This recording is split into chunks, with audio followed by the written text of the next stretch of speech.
Welcome to the Post-Purchase Pro Podcast.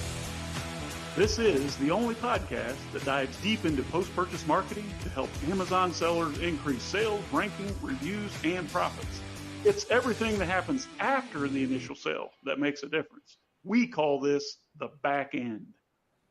And welcome back again, Sean Hart, my co-founder in crime.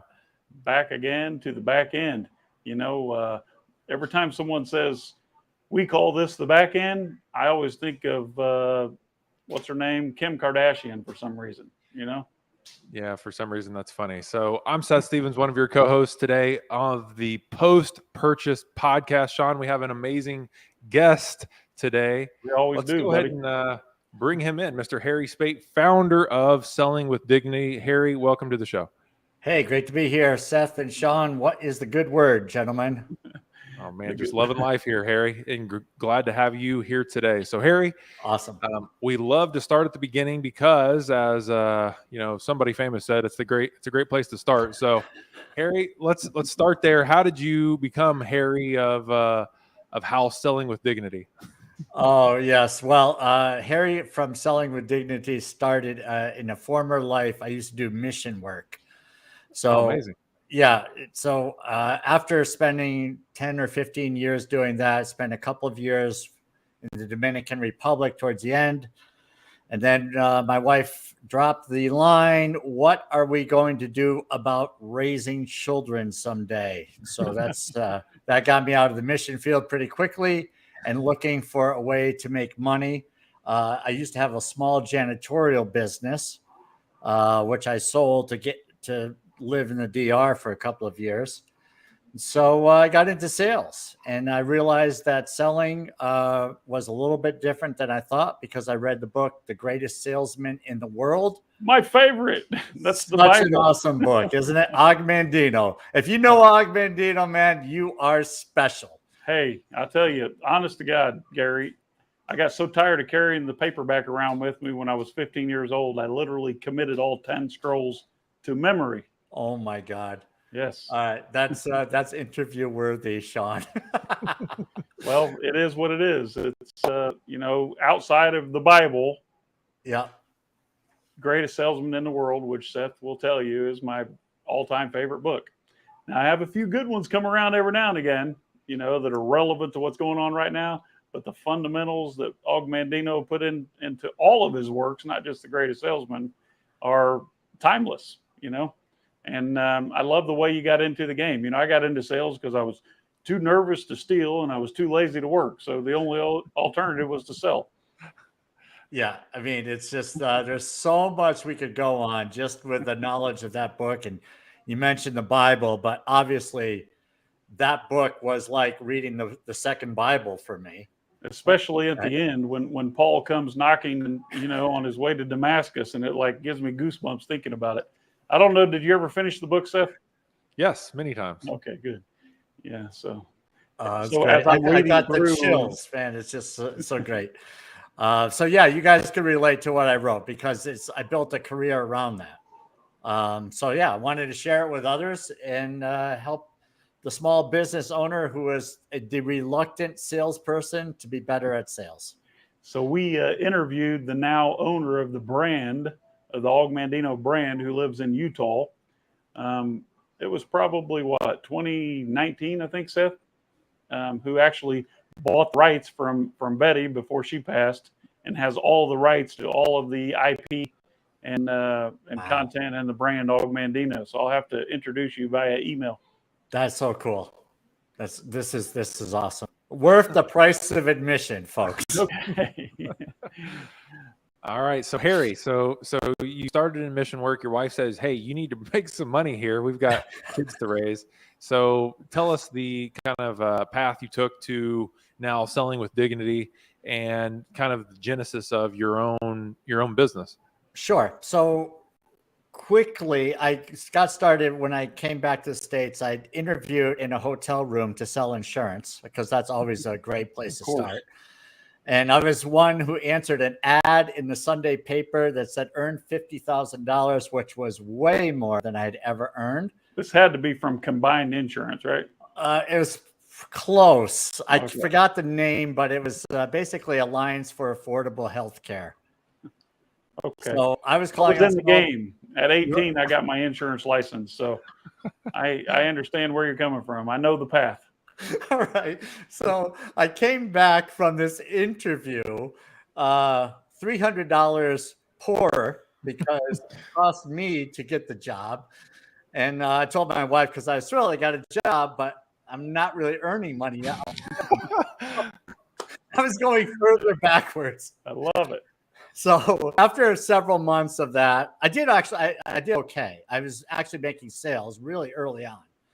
And then I got into office technology. A friend of mine laughed when I told him what I was doing. He says, "You're not making enough money." So I ended up getting into office technology, which is selling high-end printers. You might have seen these in print shops. But they started at around $20,000, worked their way up to $60,000 to $100,000.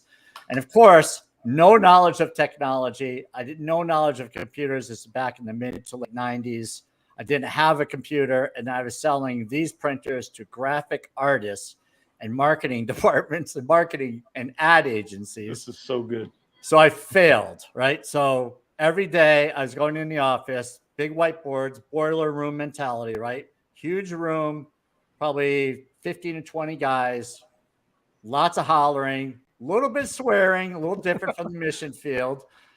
And so I was shoulder to shoulder with people, which is the guy who was riding a motorcycle in the DR just a few months earlier. I was now shoulder to shoulder, not only hearing people, I was listening to their breathing, right? So it's not comfortable for me. So after a number of months, I was actually written up that we're a little concerned about you. I got the little letter, I had to sign it. And then things started to break my way and started to get some sales. And as I was getting my first sale, I was thinking, I may not know anything about this stuff. I'm learning, but I know I can serve. And I was thinking about Og and the scrolls and persevering and greeting each day with love. And I just had this service mindset. And I said, I'm just going to outserve everybody there is. Sounds like Seth. Seth's a great sales guy. He doesn't know it yet, but he always connects with an audience by finding out what's important to you, what are your challenges, how can I relate to that, and how can I show you an easy path to removing those challenges. And who can say nay to my goods when his heart feels my love, right? Exactly. Hey, so, you and I are on the other path. See, this is my Dominican ID. I'm a resident of the DR myself. Oh, cut it out. That's my cedula. Yes. Where? In Boca Chica, right outside of the capital. Yeah, right outside the DR. I lost my wallet in Boca Chica. Okay. My first day in the DR, I went to the beach on a bus, and I got off the bus missing my wallet. So I wonder what happened. That's where the panic began. That was the start of the mission career in the DR. My wife was kind of opposed, but she played along nicely, somewhat opposed, like, oh my God, what did I get myself into? And here I was in the DR. Well, we don't have a wallet anymore. All our credit cards, bank when was information. This? How many years ago was this? This was 94 to 96. Oh, okay. It was a different world then. I didn't start going to DR until 2010, I believe. I started the path of getting citizenship over there. A different world, but yeah. So I've been about everywhere on the island, including on the other side in Haiti, except for Santiago. I've never been up in the mountain there. So mainly just along the coast. All right. So you're familiar with Cabarete? I am. Maybe. Yeah. So we lived about 20-minute motorcycle ride from there in a town called Jamal del Norte. Really? Okay. So it must be in the north. It was in the mountains, and so it was elevated from the beach. So it was absolutely beautiful. But we took motorcycle rides from Mocha because we lived in La Vega for a while. Okay. And then went into this area doing our mission work, and it was like going into a completely different climate. Coffee growers, evangelical Christian sort of ministry. Yeah. Okay. Yeah. That was back in the day. I'm not like that anymore, but in my youth, that was a lot of fun. Hey, that takes salesmanship. You have to connect with your audience and have to understand where they've been and where they want to go. Exactly. So I spent most of my time in Cabrera and Las Terrenas and Puerto Plata. Oh, Cabrera, that's Punta up Cana, on of the course. coast, right? Yeah, up on the north coast. Yeah, It I reminds me spent of the some time north there. coast of Maui. Honestly, only 1/10 the cost. All right. Did you ever go whale watching in Samana Bay? I did not, but I've been to Samana many times, and of course Punta Cana with the family, and everywhere in between from Santo Domingo to Punta Cana. So Seth did the whale watching in this 16-foot wooden craft, captained by a couple Dominican kids. We spent about, I don't know, $20 to get out in the middle of the whales, in the middle of the bay, next to these whales that were like 3 times the size of our craft. Oh, and they were you could have become Jonah real quick. Oh, it was crazy. It was, I mean, when I was there with my wife and 2 ladies that joined us, and I was holding on to everybody. It was like, none of them knew how to swim. They tell me afterwards, like, do you swim? Where's your faith? Yeah, exactly. But it was the most incredible experience ever. But yes, it could have been life ending instead of life altering. Yes. I think the only place I've seen whales live was in the Sea of Cortez outside of Cabo. Were you with me when we were fishing over there, Seth? We saw the whales. Yes. Okay. Yeah. Yes. And we saw beluga whales, of course, in Alaska, but that was about it. I didn't even know they had whales on the north coast of DR. Yeah, they're humpbacks. Okay. Yeah. Way bigger than your boat. Yeah, a little bigger. Yes. A little bigger than the boat. Yes. Okay. So enough fun. Back to business. How do I sell with dignity? And what exactly do you mean by that? Because I sell every single day of my life, as we all do, but I'm selling services.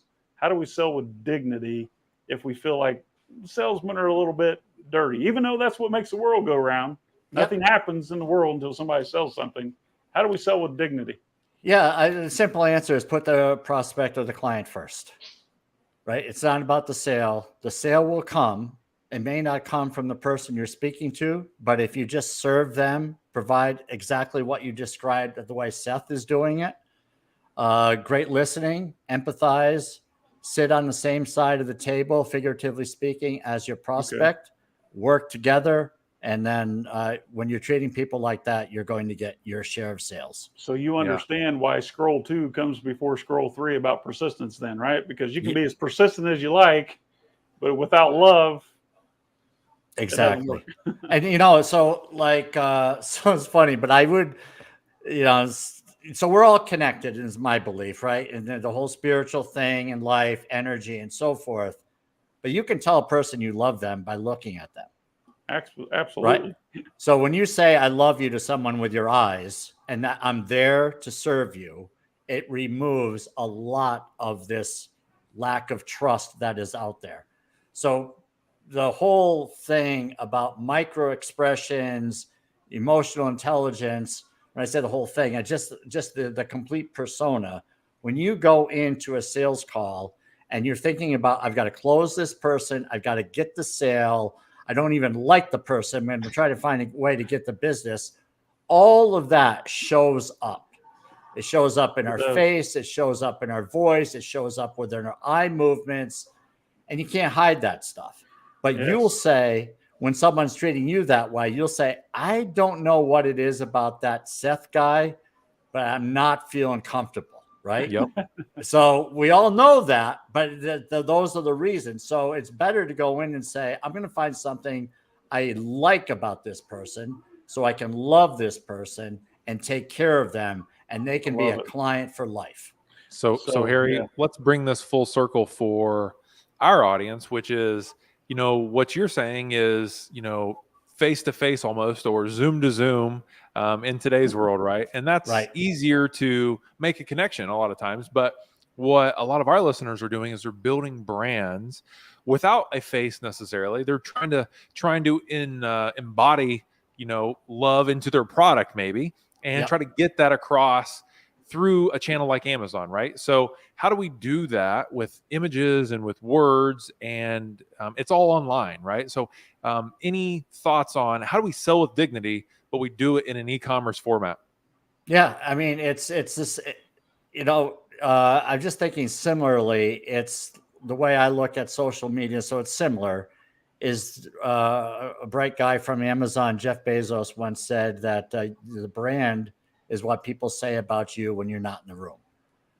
So you're never in the room on social media. Right. You're around the room. You can be seen, but it's all about putting the client first. And then I think that storytelling is got to be massively valuable because it's relatable, right? People are not relating to product. They're relating to a story. And if we're making the client or the prospect or the buyer the hero, and this is going to make their life even better, then that's the way to go. So I'm a big fan of a storied brand where it's not us who is the hero, but the buyer, the prospect, the client is the hero. So you find out what they what need. you're asking then, Seth, is how do you position your title, your images, your description of a physical product?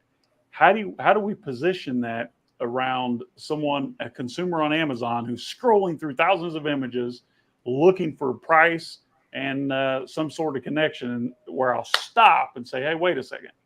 This seller just might understand me based on images. How would you do that in the digital world? Yeah, I would use people, right? People with the product or people with the outcome that you're searching for. So I'm not real experienced at all. And I'm not experienced at all in the Amazon world other than I have a book on it. But outcomes is what people are buying. They're not buying the product. They're buying what the product does. And you can tell a story with the picture, especially if that picture includes someone who resembles me or how I feel like my persona is, right?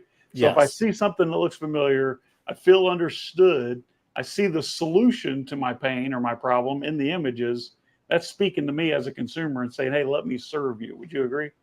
Yeah, 100%. And so if you're thinking about who is your avatar, so some people are really good at this and they know exactly who they're marketing to. And so with that, like you mentioned, if you look like the person they're marketing to, Sean, then absolutely picture of you with the outcome. If the product is part of the outcome, great.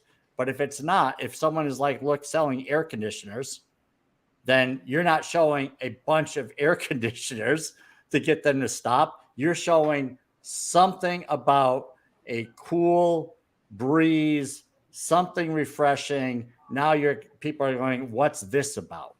And now you've got their attention a little bit differently than a bunch of products. What's your thought? I like that. So Seth and I, we create listings that revolve around a specific avatar and speak to a specific customer's issue or pain point. Yeah. And what a lot of Amazon sellers are doing wrong, and maybe you can help shed some light on this in a different way, is that a lot of sellers will, let's say you want to sell a pizza cutter, for example, and we'll say, Harry, you just want to rank for a pizza cutter. Someone goes to Amazon, types in pizza cutter, you want your listing to show up so that you can grab some of that traffic and make sales. Well, where we believe, Harry, a lot of sellers are getting this wrong, is that you want to be the go-to pizza cutter across the board, no matter if you're cutting your pizza in an apartment, on a boat, or in a hotel room, a Chicago pizza, a New York pizza, thin, pan, whatever, thick crust. What we try to do, and we advocate for especially, is create each listing that speaks to a specific niche inside your customer avatar.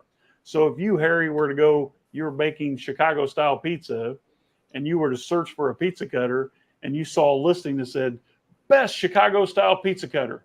Who cares that it looks exactly like the New York style pizza cutter, right? This listing speaks to you and what's going on in your mind, answering those questions that you're already asking yourself. Would you say that this is a good doctrine or not, Harry, to just 100%. It's the way to go. So it's like, I think of a scripture back written thousands of years ago. If a trumpet sounds an indistinct call, who can get ready for battle? So if people don't recognize what the message is, then they're not going to pay attention to it. So if you're calling, if you're speaking too widely, if you're trying to cover everything at once, then you get nobody. Yeah. So it's way better to be defined. I know. Right? I mean, it's like sales. I can help anyone in sales, but I go after the market where it is a small business owner that struggles with sales because they feel it's gross. Now, I can go into a corporate environment and sell to people who have quotas, no issue, because I've lived that world. But my messaging, right? If those opportunities come, that's great. But my messaging is for the person who I just described. So, Harry, I think what you've just done so far, for those of you watching live or listening to the podcast episode, if you listen to what we're talking about when it comes to speaking to a specific customer avatar, and listen to what Harry's telling you from the psychology side of selling with dignity, what you've just done in light of the Augmentino theme is that we just multiplied your value 100-fold, right, Harry? Yes, exactly. So instead of talking to the entire group the same, single out 100 different niches within or sub-niche within your niche and speak to them specifically. Seth, I'm sorry, I'm hogging the microphone. You know, I'm super excited. I know. We couldn't tell. Look at my new mic flag. Isn't that cool? As soon as you said Augmentino, Harry, I knew Sean was, just was totally lit up. You and I both could have left the podcast. Yep. That's funny. So, Harry, who is your perfect client today? You briefly touched on it, but we have a lot of different business owners listening to the show. We work with a lot of software companies. We work with a lot of small businesses that help Amazon sellers. And then, of course, we like to help Amazon sellers ourselves. So who is your perfect client? Who can you help? And what do you actually do to help them? Yeah. So I appreciate the question. So any small business owner that is looking to grow their business but does not want to be the pushy salesperson. I'm not for the person that is all about closing deals, writes business, doesn't care about the person. They just said, you're selling with dignity is fine for some people, but it's not for me. I'm not for those people. It's for the people who want to sell, want to serve, but they just don't know how to go about doing it. So some of these people will serve like crazy, but then fail to ask for the order.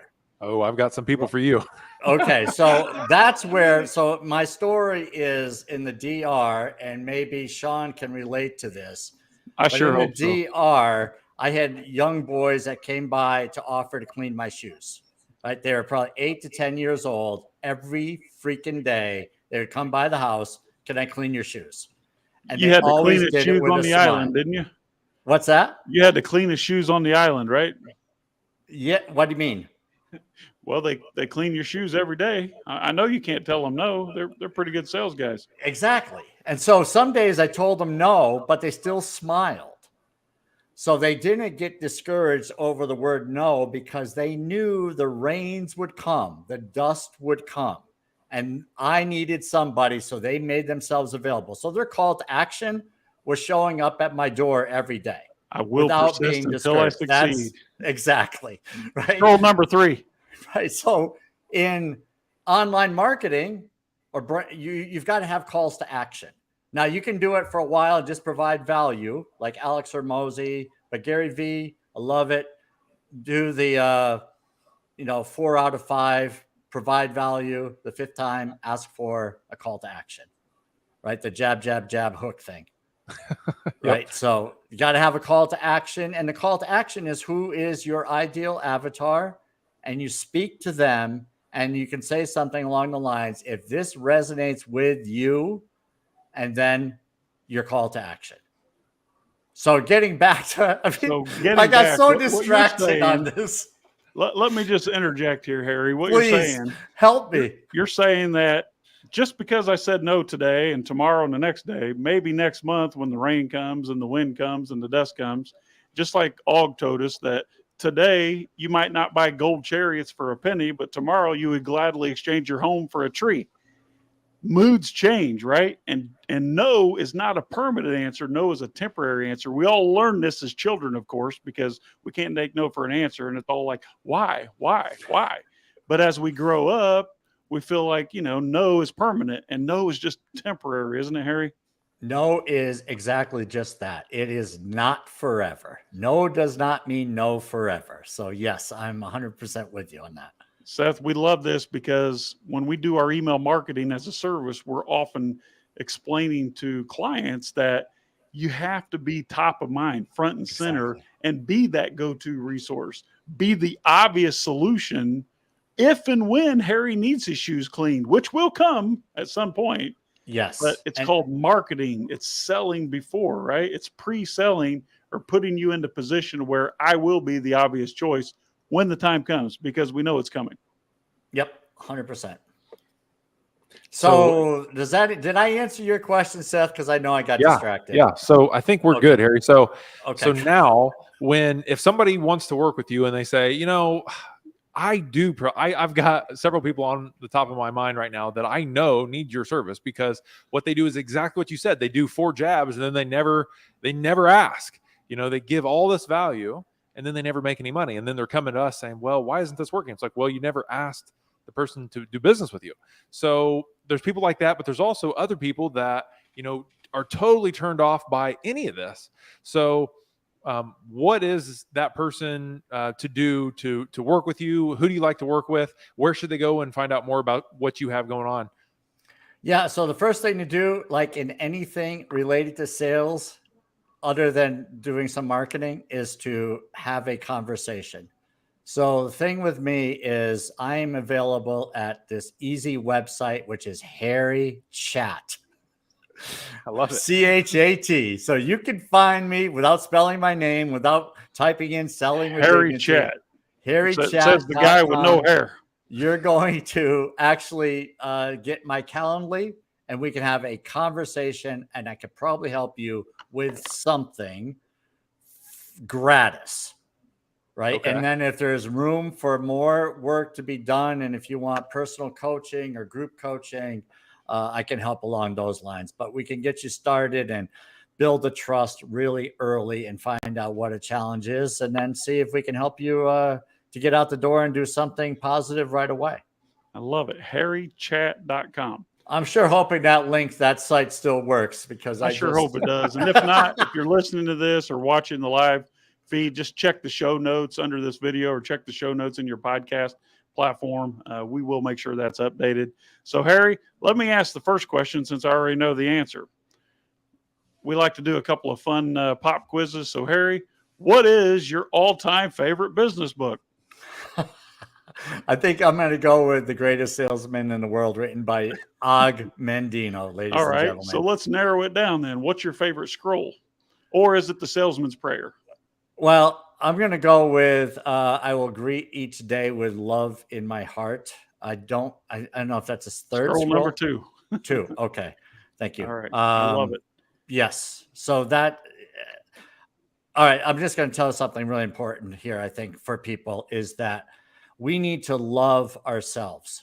This is my mission. I've got 3 kids, and for whatever reason, people, and I've learned this as an adult, and I don't want my kids to have this now in their young, early 20s, is that you have to take time to say, I love me, right? There's a great scripture that says, love others as you love yourself. If we don't love ourselves, we're really missing the mark.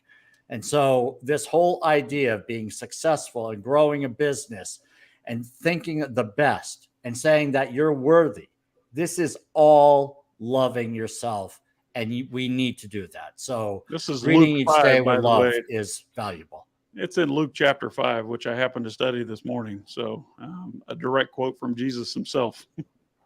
Yeah. So that guy knew quite a bit about how to help and serve people. So Seth, you got another fun question for Harry? I do. Harry, every now and then we buy something, maybe it's a splurge. We spend a little too money in our own minds. It could be $10 or 100,000, doesn't matter. Yeah. But you spent something and you splurged a little bit, but every now and then there's an amazing purchase where you don't regret spending the money. So do you have anything that comes to mind? Yes. What do you got? All right. So I I joined a mastermind, not hired, but I joined a mastermind that was a little bit pricey, and I wasn't sure what I was going to get out of it, but I really wanted to do it. And it was a year-long mastermind, and I can't, I'm going to be forever. It's a life changer. It's like forever grateful for doing something like that. Do you want to do a name drop on the mastermind? Mindset Mastermind. That's Cliff Ravenscraft. Mindset Mastermind. Yes. So let's add that think to the that's show it. notes, May, post-production. Mindset Mastermind. What was the price tag, Harry, if you don't mind? Oh, I can't give that out because that's Okay. not fair to Cliff. All right. He Fair may enough. change that, but it was it's a significant investment, but it's investing in yourself. And so I was a big believer of the value of masterminds. I was in a couple and I just wanted to have more accountability.